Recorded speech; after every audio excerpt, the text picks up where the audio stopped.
suatu malam yang tenang, di sebuah mushola kecil dari kayu yang terletak di pinggiran desa, terdengar suara rintik hujan yang baru saja reda. Aroma tanah basah menyeruak bersama angin lembut yang masuk dari jendela-jendela terbuka. Di sana, Wali Paidi duduk bersila di atas tikar pandan. Di sekelilingnya, anak-anak mengaji berkumpul dengan mata berbinar. Suasana begitu damai, seolah waktu melambat. Anak-anak, ucap Wali Paidi dengan suara tenang, pernah dengar tentang air kehidupan? Air yang bisa membuat orang hidup abadi? Anak-anak saling melirik. Beberapa menggeleng, lainnya mengangguk ragu. Namanya Ainul Hayat lanjutnya. Dalam kisah lama dikatakan siapapun yang meminumnya akan hidup terus hingga hari kiamat, kecuali jika ia sendiri memohon kepada Allah untuk dicabut nyawanya. Mata anak-anak membesar, sebagian menelan ludah, terpesona oleh kata-kata sang wali. Wali Paidi mulai bercerita, perjalanan raja dan sang nabi. Dahulu kala hidup seorang raja agung, bijaksana, dan mencintai Allah, Iskandar Zulkarnain. Ia bukan hanya penguasa, tapi juga seorang hamba yang saleh. Suatu malam ia merenung, kalau aku bisa hidup lebih lama, tentu aku bisa lebih banyak menyembah Allah. Ia pun bertanya kepada malaikat Rofail yang mendampinginya, adakah cara agar aku hidup selamanya untuk beribadah? Malaikat itu menjawab, di bumi ini ada Ainul Hayat, namun letaknya sangat rahasia. Hanya seorang nabi yang tahu jalan ke sana, Nabi Khidir. Tanpa ragu, Raja Zulkarnain memanggil Nabi Khidir dan memohon bantuannya. Maka berangkatlah mereka dalam ekspedisi besar, menempuh padang pasir luas, hutan-hutan lebat, laut yang bergelora. Mereka mencari selama 12 tahun. Akhirnya mereka sampai di sebuah wilayah yang aneh. Langitnya gelap, bukan malam, tapi pekat karena kabut dan asap. Tak ada arah, tak ada suara. Di tempat itu, Allah mewahyukan kepada Nabi Khidir, wahai Khidir, Ainul Hayat terletak di sebelah kanan jurang. Air itu hanya untukmu. Maka di tengah keheningan, Nabi Khidir menyelinap sendirian. Ia melangkah ke kanan, menuruni bebatuan tajam, hingga ia tiba di sebuah mata air yang jernih, berkilauan dan harum. Tanpa ragu, ia mandi dan minum air itu. Seketika tubuhnya terasa ringan. Kekuatan baru mengalir dalam darahnya. Sejak hari itu, ia tak lagi tersentuh oleh kematian. Sementara itu, Raja Zulkarnain dan pasukannya mencari selama 40 hari di wilayah gelap itu, namun tak pernah menemukannya. Nabi Khidir pun kembali bergabung seolah tak terjadi apa-apa. Hikmah di balik abadi, anak-anak mendengarkan penuh khidmat. Seorang anak mengangkat tangan dan bertanya, jadi Nabi Khidir masih hidup, Mbah? Wali Paidi tersenyum. Walau alam. Banyak ulama percaya begitu, katanya. Ia kadang muncul membantu para wali dan hamba Allah yang terpilih. Tapi, ia menatap anak-anak satu persatu. Yang terpenting bukan soal hidup abadi, tapi bagaimana kita menggunakan hidup kita yang singkat ini dengan baik. Ibadah, kebaikan, dan membantu sesama. Itulah yang menjadikan hidup kita berarti. Umur boleh pendek, tapi manfaatnya panjang. Anak-anak mengangguk, hati mereka terasa hangat. Wali Paidi menutup malam itu dengan senyum. Semoga kalian semua kelak jadi orang yang bukan hanya panjang umur, tapi panjang amalnya. Pagi menyapu lembut alun-alun kota. Embun belum kering sepenuhnya, dan matahari masih malu-malu menembus langit yang sedikit berkabut. Di antara riuhnya langkah orang-orang yang bergegas, tampak seorang perempuan berjalan terhuyung, seperti membawa beban yang tak terlihat tapi sangat berat. Pakaian hitam lusuh membalut tubuhnya yang kurus. Kerudung panjang menjuntai menutupi hampir seluruh wajahnya. Tidak ada bedak, tidak ada perhiasan. Namun kesedihan yang memancar dari tiap geraknya, dari cara ia memeluk tubuhnya sendiri, lebih nyata dari apapun. Ia mendekati sebuah bangku di bawah pohon trembesi tua, tempat di mana Wali Paidi biasa duduk menyapa siapapun yang datang padanya. Langkahnya terhenti beberapa meter sebelum bangku itu. Ia ragu, bibirnya bergetar. Namun akhirnya ia bersuara lirih. Assalamualaikum ya Kang Paidi. Suara itu seperti angin yang tak berani menyentuh dedaunan. Waalaikumsalam, Mbak Yu. Ada yang bisa saya bantu? Jawab Wali Paidi lembut. Bolehkah saya duduk? Tentu, ini bangku milik siapa saja yang lelah, sahutnya sambil tersenyum tenang. Perempuan itu duduk perlahan, masih menunduk.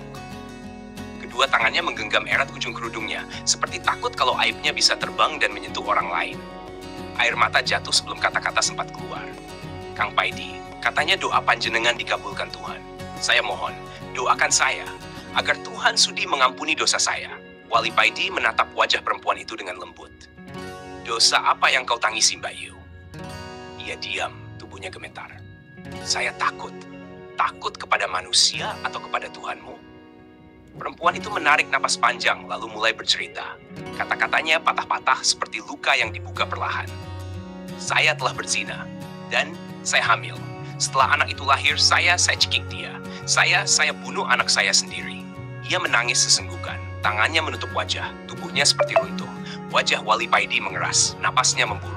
Sekilas matanya menyala oleh murka. Ya Allah, desisnya. Lalu tiba-tiba ia berdiri. Enyah kau, pergi dari sini. Jangan kau bawa kemurkaan Allah ke tempat ini. Teriaknya. Perempuan itu terhenyak. Tangisnya terhenti sejenak, lalu pecah lebih dahsyat. Ia berdiri perlahan, langkahnya goyah. Dunia seperti menolaknya. Bahkan seorang wali pun menolaknya. Kalau wali saja menolak saya, siapa lagi yang akan menerima? Bisiknya lirih. Ia pergi, terantuk-antuk, kehilangan arah dan harapan. Beberapa saat setelah perempuan itu menghilang di balik kabut pagi, langit tampak berubah. Cahaya hangat jatuh perlahan ke atas kepala Wali Paidi. Suara yang bening dan mengguncangkan hati tiba-tiba terdengar. Wahai Paidi, mengapa kau tolak dia? Tak tahukah engkau, ada dosa yang lebih besar dari dosa perempuan itu? Wali Paidi terperanjat. Ia menengadah. Di hadapannya berdiri sosok bercahaya, Malaikat Jibril. Apakah ada dosa yang lebih besar dari membunuh anak kandung sendiri? Tanya Wali Paidi, lemas. Ada, jawab Jibril mantap.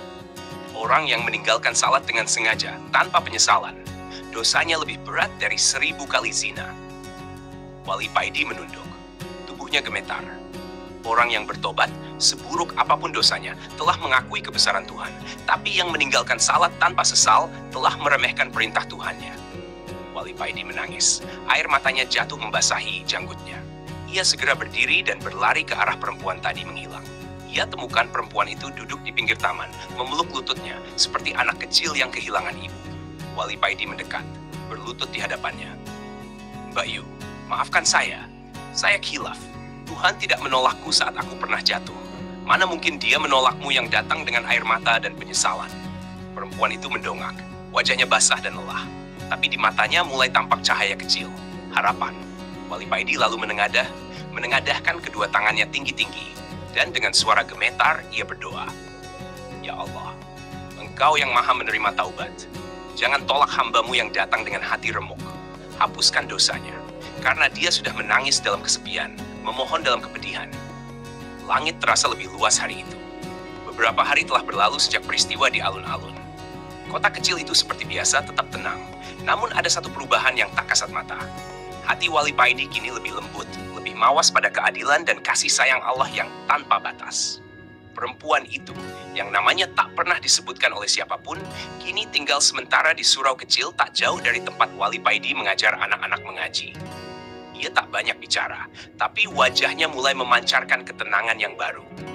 Ia belajar wudhu dengan benar, salat perlahan dengan tangisan yang tak kunjung kering. Ia tidak meminta ampun hanya dengan mulut, tapi dengan seluruh hidupnya. Setiap malam ketika semua orang terlelap, ia duduk bersimpuh sendiri. Membaca surah-surah pendek yang perlahan mulai ia hafal. Setiap huruf yang ia lafalkan seperti batu yang ia kumpulkan untuk membangun kembali jiwanya yang porak-poranda. Suatu sore, setelah salat maghrib, ia menghampiri Wali Paidi, Kang Paidi. Suaranya masih lirih seperti pertama kali mereka bertemu. Inggih, Mbak Yu. Bolehkah saya tanya sesuatu? Tentu, tanyakanlah. Apakah ada kehidupan untuk orang seperti saya? Maksud saya, setelah semua ini, apakah saya pantas punya masa depan? Wali Paidi menatapnya lama. Lalu ia tersenyum, lembut dan dalam. Mbak Yu, ketika Allah menumbuhkan pohon di tanah yang pernah gersang, apakah pohon itu harus merasa bersalah terus karena tanahnya dulu kering? Tidak, ia hanya perlu terus tumbuh dan menjadi naungan bagi yang lain. Begitu juga dengan dirimu. Perempuan itu terisak, tapi tangisnya kali ini berbeda. Bukan karena luka masa lalu, melainkan karena pelukan harapan yang perlahan mulai menyelimutinya. Malam itu, Wali Paidi bermimpi. Dalam mimpinya, ia melihat perempuan itu duduk di taman yang indah, mengenakan pakaian putih bersih, dikelilingi anak-anak yang tersenyum. Salah satu anak, laki-laki kecil dengan pipi tembam dan mata jernih, berlari ke arahnya lalu berkata, "Terima kasih, Kang Paidi. Karena engkau, ibuku bisa pulang ke jalan cahaya." Wali Paidi terbangun. Matanya berkaca-kaca. Ia sadar tak ada yang sia-sia di mata Allah. Bahkan air mata yang jatuh karena tobat yang tulus. Beberapa bulan kemudian, perempuan itu mulai mengajar anak-anak membaca dan menulis di surau. Ia masih tidak banyak bicara tentang masa lalunya, tapi ia menjadi lentera kecil bagi yang pernah tersesat. Orang-orang perlahan mulai menyapanya dengan hangat. Ia kini dikenal bukan karena dosanya, tapi karena cahaya yang ia sebar dari luka yang ia sembuhkan sendiri dengan pertolongan Allah. Dan setiap kali Wali Paidi melihatnya duduk bersila di antara anak-anak kecil yang tertawa riang, ia teringat kalimat malaikat Jibril. Orang yang bertobat sungguh-sungguh bukan hanya diampuni, tapi juga dimuliakan. Karena mereka telah membuktikan bahwa cinta Allah bisa menembus gelap sepekat apapun. Malam itu langit cerah, bertabur bintang. Di pojok kampung khasda tak pernah seramai ini, tapi malam itu terasa hangat. Asap rokok melayang, kopi hitam mengepul, dan suara tawa pelan bersaut-sautan. Di tengah suasana itu, duduklah Wali Paidi bersama kawannya. Mereka ngobrol santai seperti biasa, ditemani semilir angin malam. Tiba-tiba datang tamu dari jauh. Seorang pria bersorban dengan jenggot rapi dan mata tajam, Kiai Syaban dari Banyumas. Di tangannya ada oleh-oleh dan sebotol Jisamsu, minuman favorit Wali Paidi. "Saya ini pernah dipenjara, Yik," katanya kepada Yik Lukman, seorang kawan lama yang duduk di samping Wali Paidi. "Yang nyelamatin ya Wali Paidi ini." "Loh, kok bisa?" tanya Yik Lukman penasaran. "Dulu saya nikah sama anak seorang hakim. Masalahnya anak itu punya penyakit aneh. Setiap nikah suaminya pasti mati dalam hitungan minggu." "Mati beneran?" "Bener, 4 kali menikah, 4-empatnya mati. Tapi pas sama saya, alhamdulillah hidup, bahkan punya anak." Yik Lukman melongo. "Kok bisa begitu?" "Rupanya dia disukai jin sakti. Tapi jin itu kalah sakti sama saya," ucap Kiai Syaban bangga. "Cuma ya itu, bapaknya nggak terima. Saya dituduh dukun, dituduh guna-guna. Padahal yang salah bukan saya, tapi jinnya." Yik Lukman tertawa. "Istrimu berapa sih sebenarnya?" 9, jawab Kiai Syaban kalem. 4 manusia, 5 lainnya, Ratu Gaib, ada Nyai Kidul, Dewi Lanjar, dan saudara-saudaranya. "Hah? Jadi kamu suaminya para ratu?" "Iya, tapi mereka saya tugasi kerja. Ada yang bagian umbah-umbah, ada yang bersih-bersih pondok, ada juga yang bagian ngisi kulah wudhu." Tawa pun meledak. Bahkan Wali Paidi yang biasanya kalem ikut tertawa kecil. "Ratu kau jadikan pembantu, ya ampun." "Loh, manusia itu khalifah, Yik. Saya nggak mau jadi budak selain Allah. Jadi kalau jin mau jadi pembantu saya, ya silakan." Yik Lukman geleng-geleng. "Tapi akhirnya kamu di penjara juga." "Gih, bapak si istri keempat lapor polisi. Katanya saya nikahi anak di bawah umur dan pakai pelet segala. Hukum dunia kalah saya. Tapi yang nolong saya bebas, Wali Paidi." Cerita belum usai. Kiai Syaban lalu mengisahkan pertemuannya dengan seorang anak muda yang datang ke Banyumas. Orang tua pemuda itu meninggal sebagai tumbal ilmu hitam dari salah satu murid Nyai Gaib. "Saya cek dulu ya," ujar Kiai Syaban waktu itu. Ia masuk ke belakang rumah memanggil salah satu istrinya yang sedang mencuci pakaian. Beberapa menit kemudian, dia kembali dan berkata, "Benar, bapaknya jadi tumbal gara-gara murid istri saya. Makanya, kalau jadi kiai jangan cuma ngajarin kitab, tapi juga harus kuat tirakat. Ilmu hitam itu licik." Anak muda itu diam-diam mengirim SMS ke Wali Paidi, minta tolong untuk cek ruhani. Beberapa saat kemudian, suasana rumah jadi hening. Kiai Syaban mengajak pemuda itu untuk wiridan semalam suntuk di kamar khusus. Esok paginya, pemuda itu pulang dengan wajah tenang dan hati ringan. Di kafe Gaza, malam makin larut. Tapi cerita Kiai Syaban masih mengendap di kepala Yik Lukman. Jadi, ini cerita seorang raja jin yang kalah gara-gara mertuanya manusia. "Ya begitulah," jawab Kiai Syaban sambil menyesap kopinya. "Tapi semua ada hikmahnya. Kalau nggak begitu, saya nggak ketemu Wali Paidi." Dan tawa pun kembali pecah di antara mereka, di bawah langit penuh bintang. Subuh menjelang, fajar mengintip dari ufuk timur. Di halaman luas pesantren Kiai Syaban, suara azan menggema, memanggil seluruh penghuni untuk berjamaah. Kiai Syaban keluar dari kamarnya, diiringi 4 istrinya yang mengenakan mukena putih bersih, serta anak-anak dan para santri. Mereka semua istiqamah. Nariyahan 4 kali setiap hari bukan sekadar ritual. Itu bagian dari jalan ruhani menuju ilmu rogo sukmo. Selesai syalat, Kiai Syaban menepuk pundak anak muda yang semalam datang padanya, mencari jawaban atas kematian ayahnya yang misterius. "Sudah, pulang saja. Ikhlaskan bapakmu. Istriku sudah melepaskan ikatannya. Insya Allah beliau tenang di alam barzak," kata Kiai Syaban lembut, menatap pemuda itu dengan mata yang seperti menembus batinnya. Pemuda itu tertegun. Ia belum bicara banyak soal Wali Paidi, tapi sang kiai sudah menyebut nama itu. Salamkan ke Wali Paidi ya. Katakan saya titip kamu. Pagi itu, sekitar jam 9 dulu, dalam perjalanan pulang naik bus antar kota, ponsel si pemuda bergetar. Nama Wali Paidi muncul di layar. Semprul tenan. Tadi malam aku ditantang duel sama Kiai Syaban. Gara-gara kamu SMS, aku langsung nyelonong ke rumahnya, teriak-teriak dari luar tengah malam. Nggak pakai salam. Tawa Paidi membahana di seberang telepon. Loh, katanya Kiai Syaban lagi khalwat malam. Wiridan. Kok bisa keluar? Wiridan apaan? Dia bawa 7 murid keluar rumah nyamperin aku kok. Langsung tanya, sejak kapan kamu gendeng? Gendeng itu maksudnya gimana? Lah aku juga bingung. Tanya sendiri sana. Aku jawab aja 7 tahun Kiai. Pemuda itu ngakak sambil menengok ke jendela bus. Langit cerah, tapi kepalanya penuh kabut misteri. Beberapa hari kemudian di sebuah obrolan santai di teras rumah, Wali Paidi menceritakan lebih lanjut. Kiai Syaban itu orang sakti, istiqamah nariyah. Tapi ya itu, saking saktinya sempat nantang aku duel di alam gaib. Loh, terus jadi? Enggak, aku bilang saya cukup sendirian. Ada Allah, itu sudah cukup. Terus dia diam. Akhirnya malah akrab. Paidi pun menyambung. Tapi memang aku jamin dia bebas waktu kena kasus itu. Ya meskipun ngakunya Sultanul Aulia setelah Syekh Abdul Qadir, tetap aja kalah sama hukum negara. Lain hari, Yik Lukman datang ke pondok. Ia mendengar kabar soal klaim sakti dan gelar-gelar gaib dari Kiai Syaban. Katanya belak-belakan. Kalau mau meniru sunnah Nabi, jangan pilih-pilih yang enak aja. Jumlah istri itu bukan ukuran takwa. Hati-hati, bisa jadi itu syahwat tersembunyi loh. Lagian, saya curiga.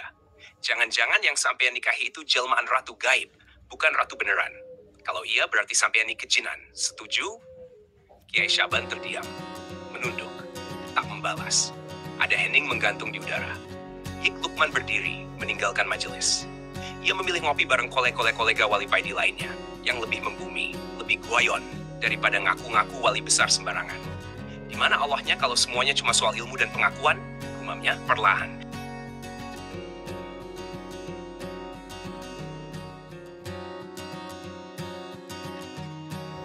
Hari itu, hujan rintik-rintik membasahi desa.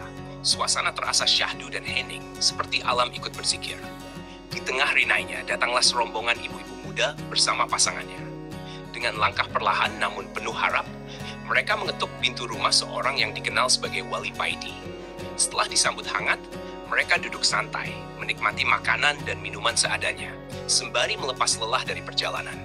Suasana menjadi lebih cair. Lalu salah satu dari mereka membuka pembicaraan. Begini Kang Paidi, kami datang dengan hati yang penuh kegelisahan. Ada yang kalah dalam pilkada, ada yang kalah pilkades, dan ada pula yang merasa salah langkah dalam mendukung seseorang. Tapi bukan itu saja. Beban hidup kami, terutama dalam hal finansial, makin berat. Dari hasil istikharah dan petunjuk beberapa kiai, kami diarahkan untuk sowan ke panjenengan.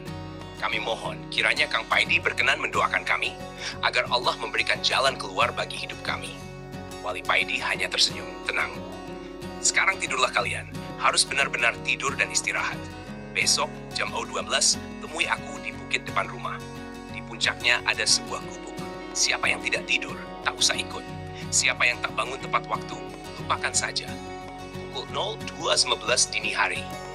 Hanya 2 pasangan muda yang berhasil bangun. Mereka ditemani seorang sopir yang tidur di kursi mobilnya, serta seorang wanita parubaya yang berjalan pelan namun pasti. Dalam senyap malam, mereka menaiki bukit dengan hati penuh harapan. Di puncak bukit, dalam gubuk sederhana, Wali Paidi telah menanti. Ia bersama seorang tamu lain. Setelah mereka duduk, Wali Paidi membuka pembicaraan. Nabi Muhammad SAW bersabda, "Sesungguhnya Rabb kalian maha pemalu dan maha mulia. Dia malu kepada hambanya yang menengadahkan tangan, lalu membiarkannya kembali dalam keadaan kosong." Beliau menatap mereka dan berkata, "Hadapkan wajah kalian ke kiblat." Tanpa ragu, mereka mengikuti arahan itu. Wali Paidi mengangkat tangan tinggi-tinggi dan berdoa dengan suara yang dalam. Tuhan, setiap ucapku adalah Engkau yang ucapkan. Setiap gerakku adalah Engkau yang gerakkan. Maka malam ini, Kau datangkan saudara-saudaraku sesama hamba. Aku yakin ada rencana besar-Mu di balik semua ini. Ya Allah, Tuhan yang awal dan yang akhir, pencipta segala sesuatu, penguasa seluruh semesta. Dengan kun fayakun, semua tunduk pada perintah-Mu. Kemudian ia menatap mereka dalam-dalam. Sudah berapa lama kita hidup hanya untuk bertahan, bahkan rela mati-matian mengejar hal-hal yang tidak akan kita bawa mati? Padahal, sadar atau tidak, kita semua sedang menunggu giliran. Kapan kematian itu tiba? Jangan sia-siakan sisa umur. Gunakan untuk bertaubat, untuk beribadah dengan benar sebelum ajal menjemput. Sebab sejak Nabi Adam alaihissalam hingga kita semua adalah pendosa. Kecuali Rasulullah Muhammad shallallahu alaihi wasallam yang telah dimaksum oleh Allah subhanahu wa ta'ala. Carilah, dekatilah, dan mintalah bimbingan dari seorang guru mursyid, penyambung lisan Rasulullah, yang membimbing umat akhir zaman, agar amal ibadahnya tersambung dengan baginda Nabi. Agar kelak, kita bisa bertemu dengan Rasulullah, dan bertemu dengan Allah di surganya. Namun siapa yang tak pernah bertaubat dan tak mensucikan diri, jangan berharap mendapat kemuliaan itu. Dia kembali mengangkat kedua tangannya dan berkata, "Wahai saudaraku para hamba Allah, sekarang serahkan semua urusan padanya, dan pandanglah sekeliling kalian." Sekejap mata mereka membelalak. Batu-batuan berubah menjadi tumpukan emas dan permata. Daun-daun yang berguguran menjelma menjadi lembaran uang. Mereka saling pandang, terdiam, tak percaya. "Duduklah. Minum air ini," ujar Wali Paidi pelan. "Tenangkan hati kalian. Sekarang wiridan sampai azan subuh. Kita akan syalat berjamaah di sini. Jika setelah subuh kalian masih melihat emas dan uang itu, bacalah doa Nabi Musa yang pernah digunakan untuk Qarun." Mereka melaksanakan semua dengan penuh khusyuk. Setelah subuh, segala yang ajaib itu kembali seperti semula. Daun kembali jadi daun, batu kembali jadi batu. Hanya bekas keheningan dan getar iman yang tersisa. Wali Paidi berdiri, menatap langit fajar yang mulai cerah. "Sekarang berdoalah. Ya Allah, sempurnakanlah takdirmu atas penciptaan diriku. Jadikan aku bukti nyata dari kuasamu. Seperti engkau sempurnakan batu jadi permata, seperti engkau jadikan cabai pedas, api panas, maka jadikan aku sebaik-baik ciptaanmu di tahun ini, bulan ini, hari ini, menit ini, detik ini juga. Wahai Tuhan yang selalu menepati janji." Kemudian, Wali Paidi melangkah turun dari bukit, sembari berpesan lirih, "Saya duluan, jangan lupa pesanku." 2 hari sudah Wali Paidi terbaring koma. Peluru bersarang di dadanya, kata saksi. Polisi gadungan menembaknya lalu menghilang. Tapi saat tim dokter membedah dada itu, pelurunya raib, tak ditemukan. Tak ada logika medis yang bisa menjelaskannya. Sudah dijahit, tapi pelurunya tak ada, ucap dokter masih kebingungan. Di ruang ICU, Yik Lukman duduk tegang. Tubuh Wali Paidi tampak lemah, hanya bibirnya yang kadang bergerak lirih. Di tengah keheningan itu, seorang lelaki tua tiba-tiba muncul. Jubahnya lusuh, tongkat kayunya diketuk pelan di lantai keramik. Sudah, Paidi tidak mati. Ia hanya sedang dibersihkan hatinya oleh Nabi Khidzir dari penyakit-penyakit hati. Ujar lelaki itu, Mbah Ihsan, guru Wali Paidi. "Loh Mbah, jenengan siapa? Yang nembak itu bukan Nabi Khidzir, tapi polisi," kata Yik Lukman bingung. "Ra penting aku sopo. Yang penting biarkan dia koma 40 hari. Itu waktu yang cukup. Daripada aku yang bedil, mending polisi gadungan itu saja." "Lo maksudnya?" "Iya, kamu Ndoro Lukman kan?" tanya Mbak Ihsan menyipitkan mata. "Inggih Mbah. Paidi dulu hampir aku bedil sendiri. Datang ke rumahku minta tasyih nasab, bandel. Dilarang cari-cari asal-usul malah ngotot.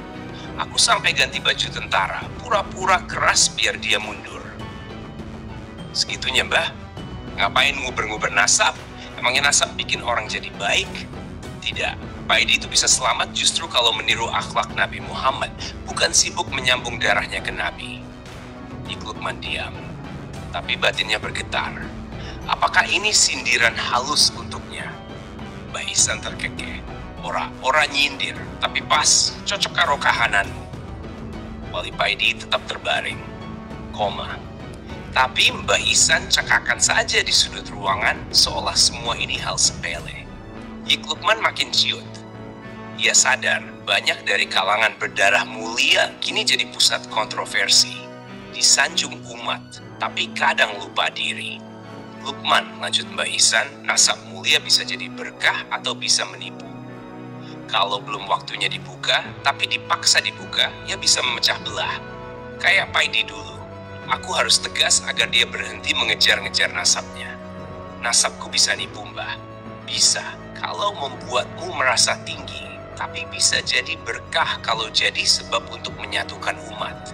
Jangan kira keluarga para Gus itu selalu rukun. Banyak kok pondok didirikan kakek, cucunya saling berebut. Tasabuhum jami'an wa kulubuhum syatta. Yik Lukman tertunduk. Ia teringat kawan sepondoknya dulu. Dipondokkan bukan untuk menuntut ilmu, tapi untuk jadi kiai pengganti abahnya. Begitu juga banyak pesantren, kehilangan murid, kehilangan ruh. Karena didirikan bukan dengan niat lillah, tapi karena nafsu duniawi, memelihara kekuasaan lewat agama. Pesantren itu kerajaan kecil, nepotisme di dalamnya dianggap sunnah. Kalau bukan zuriyah yang meneruskan, masyarakat ribut. Tapi itu bukan berarti salah. Yang salah itu kalau dijadikan tameng untuk menutup akhlak. Lalu, Mbah Ihsan menunduk sejenak, suaranya menjadi lebih dalam. Yakin di dalam hatimu itu, ia tidak bisa menyala sendiri tanpa kamu menyalakannya dengan sumbu dan minyak. Sumbu dan minyaknya adalah kamu melakukan amaliyah terus-menerus sampai kamu melihat hasil atau buah manisnya.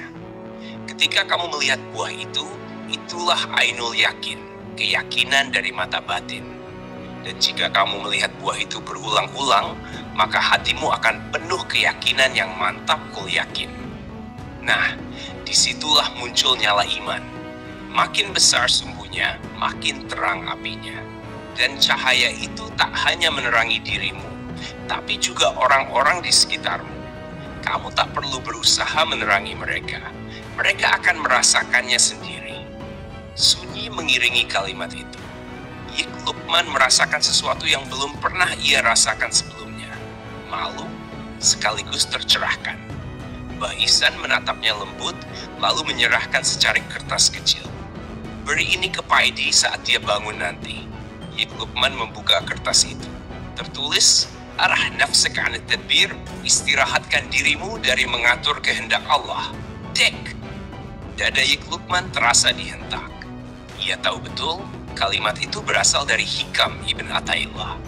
Sering dibaca, tapi baru kali ini terasa menohok. Sayang, saat ia menoleh, Mbah Ihsan sudah tak ada. Hanya sunyi malam yang tersisa. Dan di atas ranjang ICU, Wali Paidi masih lemas dalam komanya. Tapi bibirnya bergerak pelan, menggumam lirih, berulang-ulang, Syallah Allah ala Muhammad. Malam itu datang seperti seorang sahabat lama yang kembali berkunjung dengan tenang dan diam-diam. Hujan telah berhenti, namun aroma tanah basah masih lekat di udara. Langit tampak bersih, seolah baru saja dibasuh tangisan langit. Cahaya rembulan menyelinap di balik tirai awan tipis, menciptakan kilau lembut yang menyinari sudut-sudut bumi yang sepi. Di ujung kampung yang jauh dari hiruk-pikuk dunia, berdiri sebuah mushola kecil. Bangunannya sederhana, dinding kayu yang sudah mulai lapuk, dan atap seng yang berkilau karena masih basah oleh sisa gerimis. Di sekitarnya, pepohonan menggigil perlahan oleh angin malam. Daun-daunnya bergetar, meneteskan air seolah ikut larut dalam suasana syahdu. Di dalam mushola itu, Wali Paidi duduk bersila. Lelaki tua bersarung lusuh, rambut dan janggutnya mulai memutih.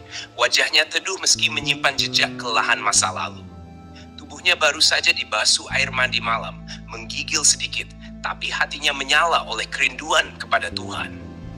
Usai salat sunnah 2 rakaat yang ia dirikan perlahan dengan penuh penghayatan, ia menggenggam tasbihnya. Jemari tuanya bergerak pelan, bibirnya bergetar lirih dalam istighfar dan zikir. Setiap lafaz adalah pengakuan, adalah harapan, adalah pengadilan diri sendiri di hadapan Allah. Air matanya jatuh, membasahi pipi dan dadanya. Ia merasa sangat kecil malam itu. Dosa-dosa masa lalu bermunculan di pelupuk mata, menggetarkan jiwanya yang renta. Dalam remang cahaya lampu minyak yang nyaris padam, ia pejamkan tanya. Zikir terus berlanjut, dari lisan turun ke hati, dari hati naik ke langit. Dan tiba-tiba, sebuah hembusan angin menerpa wajah dan tubuhnya. Lembut, tapi menyentak kesadarannya. Saat ia membuka mata, ia terkejut. Ia bukan lagi di mushola kecilnya. Ia berdiri di tengah sebuah hutan. Tapi bukan hutan yang menakutkan seperti dalam dongeng. Ini hutan yang damai. Tenang, terang, meski tanpa satupun lampu. Cahaya datang entah dari mana, namun cukup untuk melihat pepohonan yang tinggi menjulang, dedaunan yang memantulkan cahaya lembut, dan rerumputan yang basah tapi hangat. Ia melangkah perlahan. Setiap injakan kakinya seolah membangunkan tanah, menyambut kedatangannya. Burung malam tidak berkicau, tapi ada nyanyian keheningan yang mengalun. Tak jauh dari tempatnya berdiri, tampak sebuah rumah kayu sederhana. Terlihat tua namun bersih dan tenang. Ia dekati rumah itu dan dengan rasa takzim ia ucapkan salam. Assalamualaikum warahmatullahi wabarakatuh. Dari dalam rumah terdengar jawaban. Waalaikumsalam warahmatullahi wabarakatuh. Silakan masuk, Kang Paidi. Wali Paidi terkejut. Namanya disebut dengan begitu kenal. Ia masuk dengan langkah pelan. Di dalam rumah duduk seorang pemuda dengan wajah jernih, senyum yang tak dibuat-buat, dan mata yang teduh namun dalam, seolah menyimpan rahasia langit. Jangan heran, Kang, ucap pemuda itu.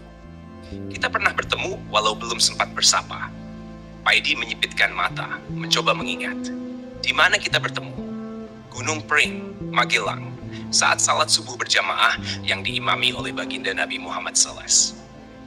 Wali Paidi terdiam, dadanya seperti ditusuk kenangan. Ia ingat satu malam dalam hidupnya ia merasa terangkat ruhnya dalam salat bersama Mbah Parmin dan beberapa orang lain yang tampak bercahaya. Ya, itu malam yang tak pernah ia pahami sepenuhnya. Lalu, ini di mana sebenarnya? Kita di ujung kulon, jawab pemuda itu dengan lembut. Tempat sunyi yang penuh rahmat. Lalu pemuda itu melanjutkan, bercerita tanpa diminta. Tentang bagaimana ia dulu hanyalah seorang pemuda biasa, hingga suatu hari ia dipertemukan dengan seorang mursyid.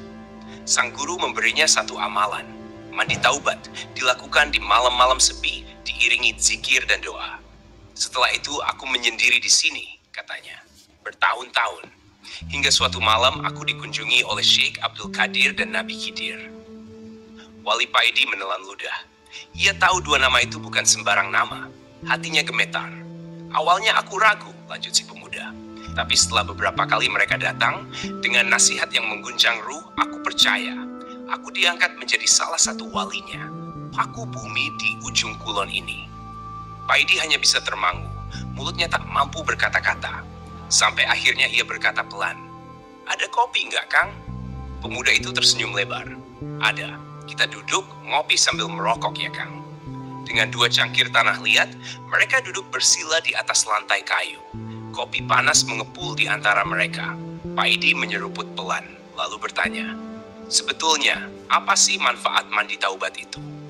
Pemuda itu menatapnya dalam, lalu berkata, kenapa kita harus bertaubat? Bertaubat adalah pulang. Kembali ke asal, kembali ke fitrah. Taubat bukan hanya menangisi dosa, tapi menghidupkan hati yang lama mati. Bertaubat adalah langkah pertama para pencari Tuhan. Ia membuka pintu-pintu yang selama ini terkunci. Allah mencintai orang-orang yang bertaubat. Ia sendiri berfirman, Inna Allah yuhibbut tawwabina wa yuhibbul mutathahirin. Mandi taubat membersihkan ruhani. Menghapus sampah-sampah energi negatif yang selama ini menumpuk. Orang yang bertaubat akan lebih lembut jiwanya, lebih tenang batinnya. Ia akan kuat menghadapi cobaan, karena hatinya sudah dekat dengan pemilik cobaan. Taubat adalah amalan para wali, yang senantiasa menjaga kesucian dirinya dalam sunyi malam. Ia membentengi ruh dari sihir, hasad, dan gangguan yang tak kasat mata. Orang yang gemar taubat akan dicintai. Jiwanya memancarkan kedamaian seperti bayi yang baru lahir. Taubat menumbuhkan akhlak, memperindah laku, menguatkan niat, dan mengangkat derajat. Dan masih banyak lagi yang tak bisa disebutkan, karena sesungguhnya taubat bukan hanya amalan, ia adalah jalan. Pemuda itu menatap Paidi, lalu berkata pelan, makanya, Kang Paidi, jangan lelah bertaubat. Allah selalu menanti kita kembali. Wali Paidi mengangguk. Hatanya penuh, matanya berkaca-kaca. Kopi tinggal setengah, rokoknya habis satu. Ia ingin mengucapkan sesuatu, tapi celing. Ia tersentak. Ia kembali di mushola kecilnya. Lampu temaram masih menyala. Dedaunan masih meneteskan sisa hujan. Tapi ada yang berbeda. Jiwanya terasa ringan, lapang, seperti baru saja diangkat dari dalam sumur gelap. Ia tersenyum kecil, mengusap wajah dengan tangan bergetar. Waduh, kopiku belum habis tadi, gumamnya sambil garuk-garuk kepala. Lalu ia tertawa kecil dan kembali menyebut nama Allah dengan hati yang lebih jernih dari sebelumnya. Sore itu, langit seperti baru habis mandi. Awan tipis bergelantungan di langit desa. Angin meniup lembut dan aroma kopi dari dapur Mbok Wagini menyusup ke pelataran rumah Wali Paidi. Di bawah pohon jambu yang sudah berumur sepuh, Wali Paidi duduk melingkar dengan beberapa sahabat lamanya. Ada Pak Karyo si tukang servis radio yang sering dapat pesanan aneh. Ada Dulmanan yang kalau ketawa lebih mirip motor ngebul. Dan ada satu tamu spesial, Bram, teman lama Wali Paidi waktu mondok dulu, yang sekarang jadi dosen dan kebetulan non-muslim. Obrolan ngalor ngidul pun berjalan. Dari harga cabai rawit yang katanya bisa bikin orang bertobat, sampai teori konspirasi kalau ayam tetangga Wali Paidi bisa baca pikiran. Di tengah gelak tawa, Bram mengangkat tangan. Kang Paidi, serius dikit ya. Aku tuh dari dulu penasaran, kenapa adzan harus keras-keras banget sih? Bahkan pakai speaker sampai kampung sebelah kedengeran. Gak takut ganggu tetangga yang non-muslim kayak aku? Suasana mendadak hening. Semua mata menoleh ke Wali Paidi. Ia meletakkan cangkir kopinya, memiringkan kepala dan tersenyum lebar. Wah, ini pertanyaan level interlokal, bro. Tapi bagus, bagus. Saya jawab ya.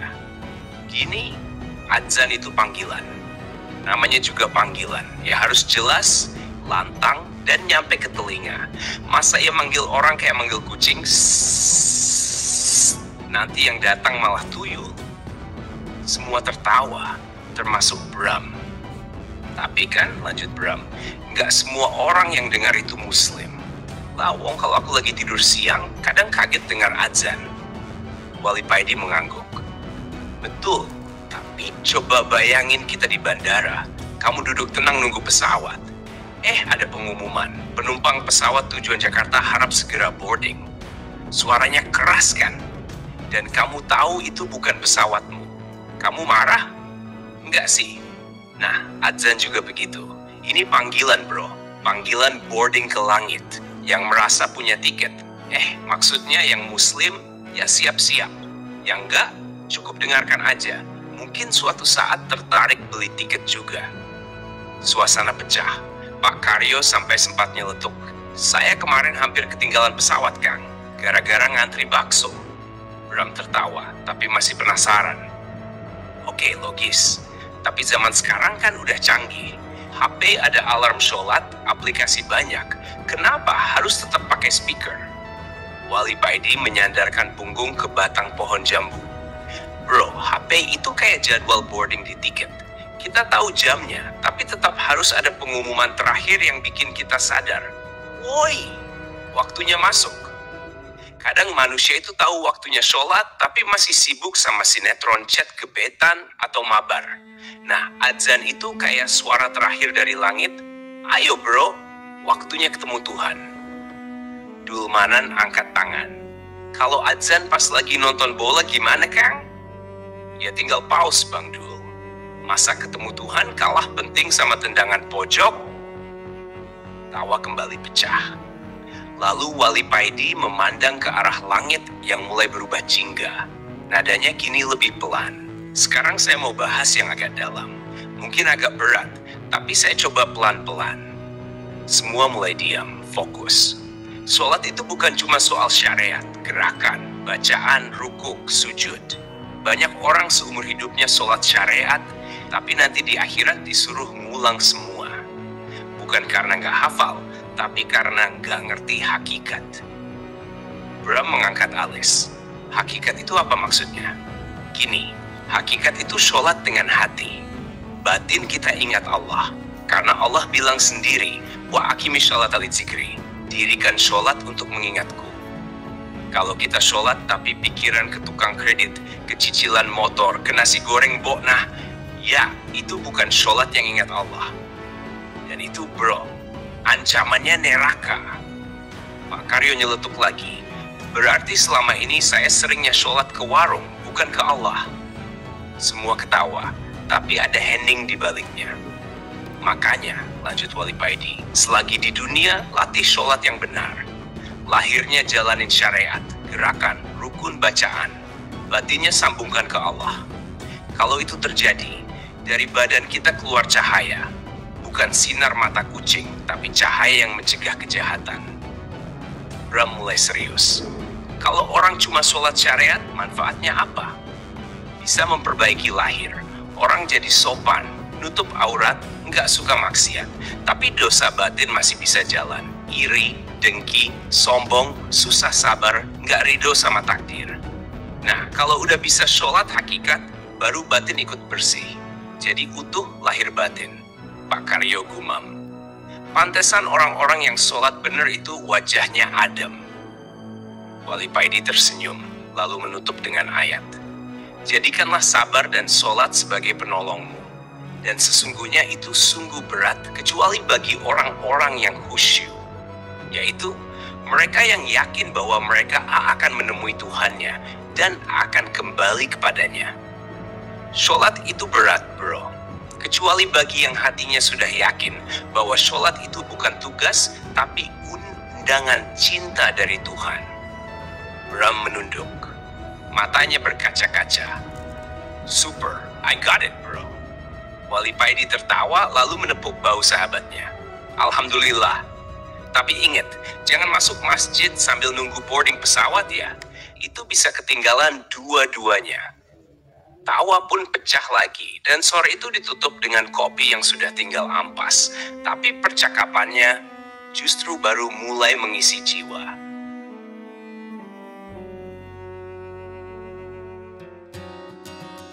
Suatu sore yang agak sendu tapi masih cukup terang buat jemur pakaian, datanglah seorang pemuda ke pondok Wali Paidi. Jalannya cepat-cepat, napasnya ngos-ngosan seperti baru lolos dari kejaran induk ayam. Assalamualaikum Kang Paidi. Sapanya sambil menyeka keringat pakai ujung lengan bajunya, yang sayangnya juga penuh keringat. Waalaikumsalam, jawab Wali Paidi santai sambil meniup uap kopi panas di cangkir.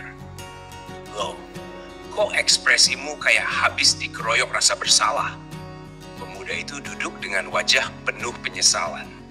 Kang Paidi, maafkan saya, dulu saya pernah memfitnah panjenengan. Saya sadar dan saya menyesal. Tolong ajarkan saya sesuatu, biar saya bisa memperbaiki semuanya. Wali Paidi menyipitkan mata sambil mengangguk pelan. Minta ampun boleh, nak. Tapi ingat, dosa itu bukan sekadar noda di kaca mobil yang tinggal disemprot wiper langsung kling. Pemuda itu mengangguk mantap. Saya siap melakukan apa saja. Wali Paidi mengangkat alis. Di rumahmu ada kemoceng? Pemuda itu mengernyit. Kemoceng, Kang? Iya, kemoceng. Yang biasanya buat ngusir debu, bukan buat debat di grup WA. Ada, Kang. Tapi, bagus. Besok, berangkatlah dari rumahmu ke sini sambil nyabuti bulu kemocengmu satu-satu. Tiap cabut bulu, sebut satu fitnahmu tentang aku, lalu jatuhkan di jalan. Nanti kita obrolin hasilnya. Pemuda itu pulang dengan kepala penuh tanya, tapi ia taat. Besoknya, ia datang lagi, bawa kemoceng yang tinggal gagangnya doang, kosong, botak, ludes. Saya udah cabut satu-satu, Kang, sambil istighfar, sambil menyesali semua. Wali Paidi mengangguk. Bagus. Sekarang, pulanglah lewat jalan yang sama. Tapi kali ini, punguti kembali semua bulu kemoceng itu. Satu persatu. Loh, Kang, yang bener. Ya iyalah, masa aku ngelawak, wajahku udah serius gini. Pemuda itu menuruti.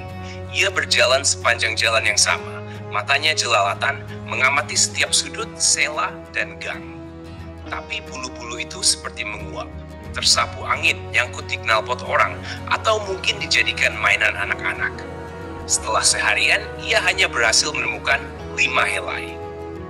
Keesokan harinya, pemuda itu kembali dengan langkah berat. Ia meletakkan 5 bulu itu di tangan Wali Paidi. Ini, Kang. Cuma ini yang bisa saya temukan. Wali Paidi terkekeh. Nah, sekarang kau tahu, kenapa lisan itu harus dijaga. Fitnah yang kau sebarkan itu seperti bulu kemoceng. Sekali terbang, tak mudah dikembalikan. Bahkan saat kau menyesal, banyak yang sudah hilang entah kemana. Pemuda itu menangis. Tangisnya seperti anak kecil yang kehilangan gasing favoritnya. Astagfirullahaladzim. Astagfirullahaladzim. Wali Paidi diam sejenak lalu berkata pelan. Dulu, ketika aku muda, aku pernah bertanya tentang hal serupa. Tapi bukan pada siapa-siapa. Aku bertemu seseorang di sebuah perjalanan panjang yang mengajarkanku dengan cara yang luar biasa. Orang itu adalah Nabi Khidir. Pemuda itu terbelalak. Aku tak mengenalinya saat itu. Ia hanya muncul di sebuah tepi sungai, menatapku dan berkata, ilmu tak selalu datang dari kitab. Kadang, ia datang dari kejadian yang membuatmu menangis. Dan kini, engkau sedang belajar dengan air mata. Pemuda itu terdiam, jiwanya terguncang. Allah itu maha pengampun, nak, lanjut Wali Paidi. Tapi jangan kau anggap remeh. Lidah ini ringan, tapi bisa jadi paling berat timbangannya kelak. Maka mulai sekarang, jadilah penyebar kebaikan. Jadilah penyejuk. Jadilah seperti air menghapus debu, bukan menebar badai. Pemuda itu mengangguk. Tangisnya mulai reda. Dan sejak hari itu, ia tak hanya menjaga lisannya. Ia juga mulai memperingatkan orang lain. Dan kemoceng di rumahnya kini berdiri di pojokan rumah sebagai pengingat bahwa sekali bulu beterbangan takkan mudah dikembalikan. Beberapa minggu setelah kejadian kemoceng itu, si pemuda jadi lebih sering datang ke pondok. Kadang cuma buat nyapu halaman, kadang bawa gorengan buat Wali Paidi. Walau sering keburu habis di jalan karena dia nggak kuat nahan godaan tahu isi. Satu malam setelah syalat Isya berjamaah, pemuda itu duduk berdua dengan Wali Paidi di teras pondok. Angin semilir, bulan separuh, dan suara jangkrik seperti orkestra alam. Kang Paidi, katanya pelan. Saya masih sering kepikiran andai saya bisa ketemu Nabi Khidir kayak panjenengan. Wali Paidi menyeringai. Hele, Rika pikir itu Nabi Khidir kayak penjaga kos. Bisa ditemui asal untuk pintu. Mereka berdua. Tapi, lanjut Wali Paidi sambil menatap langit, kadang beliau datang bukan dengan bentuk tapi dengan pesan, dengan kejadian, dengan mimpi. Malam itu si pemuda tidur di pondok dan di dalam tidurnya ia bermimpi. Ia berada di antara dua sungai. Satu sungai tenang, airnya jernih seperti kaca. Satu lagi deras dan keruh, penuh arus yang menggila. Di antara dua sungai itu berdirilah seorang lelaki tua, berjubah hijau kebiruan. Wajahnya teduh, matanya dalam seperti sumur yang menyimpan 1000 rahasia. Engkau datang, kata lelaki itu. Siapa? Siapa panjenengan? Tanya si pemuda, merasa tubuhnya ringan seolah mimpi ini bukan mimpi. Aku adalah yang kau rindukan, dan juga yang tak pernah bisa kau cari dengan cara biasa. Pemuda itu menggigil. Nabi Khidir? Lelaki itu hanya tersenyum, tak mengiyakan, tak pula menyangkal. Ia menunjuk ke sungai yang deras. Ini lisan yang tak dijaga, deras, penuh amarah, membawa apapun yang ada di sekitarnya. Fitnah, kebencian, dusta. Sekali kau jatuhkan kata, bisa hanyut tak kembali. Lalu ia menunjuk ke sungai yang tenang. Ini lisan yang dijaga, jernih. Ia mengalirkan kebaikan, menumbuhkan kehidupan di tepinya. Lelaki itu mendekat, lalu mengulurkan sebuah kemoceng kecil. Ya, kemoceng dengan bulu berwarna emas. Pegang ini. Ia bukan lagi alat untuk menyebar debu, tapi untuk membersihkan hati. Jangan pernah kau gunakan untuk menjatuhkan orang lain lagi. Dan tiba-tiba lelaki itu melangkah ke tengah kedua sungai. Dan hilang. Si pemuda terbangun. Matanya basah. Di tangannya tak ada kemoceng emas. Tapi hatinya penuh cahaya. Wali Paidi sedang duduk di pojokan, sudah melek, sedang ngopi. Tumben bangun pagi nak, katanya sambil nyengir. Mimpi ya? Pemuda itu mengangguk pelan. Wali Paidi hanya tersenyum. Kadang Allah mengirim guru di saat kita sudah siap jadi murid. Bersyukurlah, mungkin tadi malam kamu sedang sekolah malam di madrasah langit. Dan pagi itu, di antara seruputan kopi dan suara ayam tetangga, pemuda itu merasa hidupnya dimulai kembali. Ziarah melintasi waktu. Pada malam saat bulan menggantung bulat di atas langit Yogyakarta, seperti lentera langit yang sedang malu-malu menatap bumi, sebuah kereta yang tidak tercatat di stasiun manapun meluncur perlahan. Inilah kereta waktu, melintasi jalur tengah yang hanya muncul sekali dalam sebulan. Dan itu pun hanya jika tidak bentrok dengan dimensi sebelah yang katanya sedang renovasi. Di dalam salah satu gerbong yang dari luar tampak biasa, tapi di dalamnya menyimpan rahasia langit dan catatan para arwah, duduklah seorang lelaki bersarung, bersandal kulit, bertopi caping, dan menggenggam tekotan liat berisi kopi yang entah sudah berapa dimensi dilaluinya. Dialah Wali Paidi. Sambil menyeruput pelan kopi panas yang masih mengepul lembut, ia bergumam pelan. Yogya, aku teko sowan, dudu wisata kuliner. Penumpang di sebelahnya, seorang pemuda berjaket hoodie bertuliskan Time Traveler but Broke, melirik penasaran. Kenapa naik kereta waktu, Kang? Tanyanya. Travel biasa penuh, Mas. Saya ini ngejar sowan, bukan ngejar flash sale. Jawabnya sambil ngantai, tapi kalimatnya dalam. Sampainya di kota gede, Wali Paidi langsung menuju pasar. Tujuannya jelas, Mbak Ratmi, penjual bunga langganannya. Setelah melempar beberapa rayuan halal khas orang tua yang belum kehilangan humor dan diselingi cengengesan di antara aroma melati, kenanga, dan kantil, ia membeli 2 keranjang bunga segar. Loh, Kang Paidi, lama nggak kelihatan. Masih suka bunga ya? Tanya Mbak Ratmi sambil tertawa kecil. Supaya ekonomi rakyat tetap muter, Mbak, jawab Paidi sambil tersenyum. Saya ini bukan jin yang bisa sulap-sulap, tetap kudu belanja. Selesai dari pasar, ia bergegas menuju makam para raja. Di pintu gerbang, ia disambut oleh seorang juru kunci, abdi dalam yang sudah sepuh. Meski Wali Paidi bisa saja langsung menembus tembok atau melompat dimensi, ia memilih tata krama. Ia mengganti pakaiannya menjadi busana abdi dalam, lurik halus, belangkon rapi, dan kain batik penuh makna. Dengan izin dan iringan abdi dalam penjaga, ia melangkah masuk ke kompleks makam. Mulai dari Ki Ageng Pemanahan, Panembahan Senopati, Kanjeng Ratu Retno Dumilah, Nyi Ageng Nis, hingga Ki Juru Mertani. Setiap nama disebut, setiap pusara ditabur bunga dan doa. Lisan Wali Paidi melantunkan tawasul dengan khusyuk. Suaranya mengalun pelan seperti angin semilir yang mengelus dedaunan kenanga yang gugur pelan. Dan usai ziarah, di pelataran, ia duduk bersila, menunduk dalam lalu berdoa. Ya Allah, kulo nyuwun idin, bukakno gerbang waktu, supados kulo saged sowan dumateng leluhur, ingkang sampun paduka mulyakaken. Tiba-tiba tanah bergetar halus. Cahaya keemasan memancar dari celah bumi. Segala gerak seolah membeku.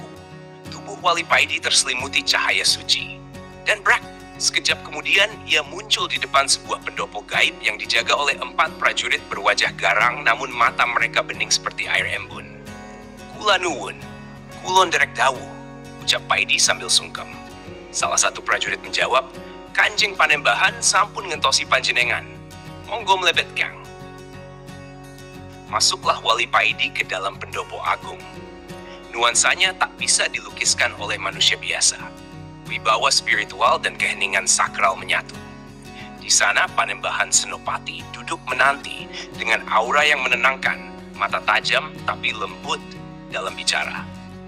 Ngger Paidi, seliramu teko ora kanthi sabab. Inggih Kanjeng, kulo sowan nyuwun dawuh. Panembahan Senopati lalu menyampaikan wejangan akhir zaman. Ngger, saiki zaman wis kakehan gedung, ning keluargana saya cilik. Gelar saya dhuwur, ning akal saya pendek. Obat saya canggih, ning penyakit saya abot. Dan wejangan itu mengalir seperti air sungai yang menyejukkan. Orang jalan-jalan keliling dunia, tapi tak kenal tetangganya sendiri. Ilmu makin tersebar, adab dan akhlak makin lenyap. Teknologi makin canggih, tapi fitnah menyebar lebih cepat dari cahaya. Tontonan makin banyak, tapi tuntunan makin langka.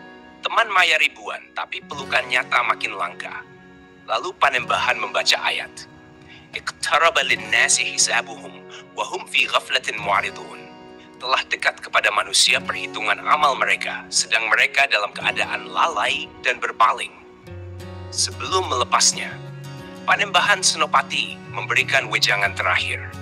Ger, jangan cepat menyalahkan. Bisa jadi yang berbeda pandangan belum sampai pemahamannya. Lawan jika diserang, tapi jangan benci. Jika kau harus berjihad, berjihadlah dengan kasih, bukan dendam.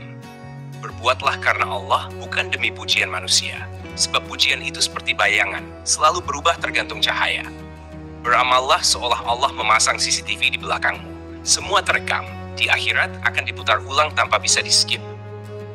Wali Paidi menunduk dalam, mengangguk perlahan. Inggih, Kanjeng, kulo nurut, matur sembah nuwun. Cahaya kembali menyelimuti. Wali Paidi pun tersadar, kembali duduk di pelataran makam. Udara hening, suara jangkrik kembali terdengar. Ia menatap langit, tersenyum tenang. Ia pamit pada juru kunci, mengganti kembali pakaiannya, bersiap melanjutkan perjalanan. Namun seperti biasa, waduh, arah pulang lewat mana ya? Ia garuk-garuk kepala. Pakai lipat bumi takut nyasar ke zaman Majapahit. Ya wis, jalan kaki wae di samping ngopi. Wong tujuan akhir tetap Gusti Allah. Dan berangkatlah ia Wali Paidi, melangkah ringan. Membawa petuah langit di kantong batiknya dan aroma kopi di dadanya. Usai ziarah ke makam para Raja Mataram di Kota Gede, Yogyakarta, Wali Paidi melangkah pelan menyusuri jalanan kota dengan tenang. Tangan kanannya memegang sebatang rokok kretek Cap G Samso yang menyala pelan. Aromanya menguar seperti kenangan lama yang enggan pulang. Wis, nikmat urip kuwien bisa melaku pelan, ngerokok, lan ora dikejar-kejar cicilan. Gumam Wali Paidi sambil tersenyum sendiri. Tanpa terasa, langkahnya sudah menembus batas antara Yogyakarta dan Jawa Tengah. Kini ia berada di wilayah Magelang. Baru saja menikmati angin segar pegunungan, tiba-tiba sebuah truk tua berhenti di pinggir jalan. "Cak, ayo, naik aja bareng saya," teriak sopirnya. Wali Paidi menoleh dan matanya langsung berbinar. "Loh, panjenengan toh Kang Sopir?" Ternyata ini sopir yang dulu pernah ditumpangi Wali Paidi waktu pulang dari Gunung Pring. Maka tanpa pikir panjang, ia naik dan duduk santai di dalam kabin truk. Angin sepoi-sepoi, suara mesin yang monoton, dan kenangan masa lalu membuat Wali Paidi tertidur pulas. Bahkan katanya, dengkurannya bikin GPS truk sempat error sebentar. Beberapa jam kemudian, Wali Paidi terbangun. Ia kelingak-kelinguk seperti ayam kehilangan sarang. "Lah iki wis tekan Endi," batinnya. Begitu turun dari truk, alangkah terkejutnya dia. Ternyata sudah sampai di Kadilangu, Demak. "Wah, wis tanggung tekan kene. Yo wis kalian ziarah neng Sunan Kalijaga," gumamnya. Masuklah Wali Paidi ke komplek makam. Ia duduk bersila, melantunkan zikir dan doa. Setelah selesai, ia masih duduk diam, memejamkan mata. Angin tiba-tiba bertiup pelan, terasa beda, adem dan menusuk batin. Saat membuka mata, Wali Paidi sudah berada di tempat lain. Sebuah hutan lebat dengan pohon besar berdiri tegak.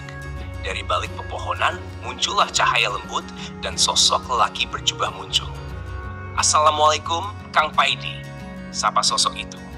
"Waalaikumsalam," jawab Wali Paidi sambil kaget, namun hatinya adem. "Lah, Kanjeng Sunan Kalijaga." Mereka duduk bersila di bawah pohon besar itu, seperti dua sahabat lama yang baru ketemu. Setelah ngobrol ngalor ngidul soal zaman sekarang yang serba online, Wali Paidi memberanikan diri bertanya, "Kanjeng Sunan, niki kulo remen krungu istilah sedulur papat lima pancer, niku pun tenan. Kulo nyuwun cerita niku kok nganti diarani ngoten." Sunan Kalijaga mengangguk, lalu menjawab dengan bijak dan senyum tipis. "Ngger Paidi, ceritane tak gawe model wayang rumiyin. Judule Wayang Innalillahi. Lah wong Jawa nek takon mesti tak jawab nganggo cara sing bisa dipahami, jenenge aja lali sangkan paraning dumadi." Wali Paidi manggut-manggut. "Nggih, terus pripun?" "Supaya ngerti, tak gawe tembang macapat. Nek pengin slamet kudu bisa maca papat," jelas Sunan Kalijaga. "Barang papat kuwi nopo, Kanjeng?" "Niku kancane nyawa sing medun nang donya. Ing sisih tengen ana malaikat loro, malaikat Khafado. Sisih kiwa, iblis loro, jin korin. Iki disebut sedulur papat. Sing nomor 5 ya awek dewe-dewe, jeneng ngancer. Lah nek pancer orang ngerti, bisa dadi kleru jalan." Sunan lanjut dengan gaya yang lucu namun dalam maknanya, "Kiai tirah kate kuat yo padang. Dukun ora tau adus, Tirakate kuat yo podo padange. Bedae siji padange kaya lampu senter, sijine kaya omah kobong. Goleki pitik bengi-bengi nganggo senter yo ketemu, nganggo belarak di obong yo ketemu. Tapi senter iso digunakake meneh, belarak kobong entek. Wali Paidi guyu ngakak. Nggih, dudu padange sing penting, tapi carane. Kanjeng Sunan melanjutkan. Tembang Mas Kumambang, iki awal urip nyawa medun. Diterus ke mijil, bayi lahir. Terus kinanti, kudu dikanti akhlak lan agama. Nek ora, bocah bisa meleset. Terus melebu tembang sinom, masa remaja. Nek bocah enom wis nablek, angel diulang. Wali Paidi ketawa kecil. Iyo tenan kanjeng, bocah saiki atine wis kaya keripik setan. Pedes lan ora iso diomongi. Sunan lanjut lagi. Asmorondono, bocah wis mulai jatuh cinta. Kadang tai kucing wae diarani coklat. Wali Paidi sampai garu-garu kepala sambil nyengir. Terus gambuh, nikah. Diterus ke dandang gula, urip rumah tangga. Kadang manis, kadang pahit. Yen bojo pinter golek duit, urip legi. Tapi nek bojo seneng ngejoget-joget dan geramal togel, ya dadi pahit kaya dandang. Mereka tertawa bareng, penuh kehangatan. Durmo saat berbagi ilmu, pangkur mulai mungkur sakadunya. Megatru, nyawa pisah karo raga. Pucung, dipocong lan lebu alam kubur. Warisane wong Jawa kuwi diwejangi nganggo tembang supaya ngerti urip iki mung mampir ngombe. Sunan Kalijaga memandangi Wali Paidi dengan mata lembut penuh makna. Ngono kuwi ngger diulangi para ulama. Sederhana tapi nyemplek. Ora usah adu dalil, sing penting ngerti tujuan urip. Wali Paidi tertunduk penuh taksim. Hatur nuwun sangat Kanjeng Sunan. Sunan Kalijaga pun berdiri, pamit dan melangkah masuk ke balik pepohonan. Suaranya masih terdengar lirih. Assalamualaikum, Ger Paidi. Waalaikumsalam, bisik Wali Paidi sambil menunduk, hatinya penuh rasa syukur. Tiba-tiba, Wali Paidi kaget. Ia tersadar kembali di pelataran makam Sunan Kalijaga, Kadilangu. Di tangannya rokok kretek tinggal puntung. Tapi hatinya penuh cahaya.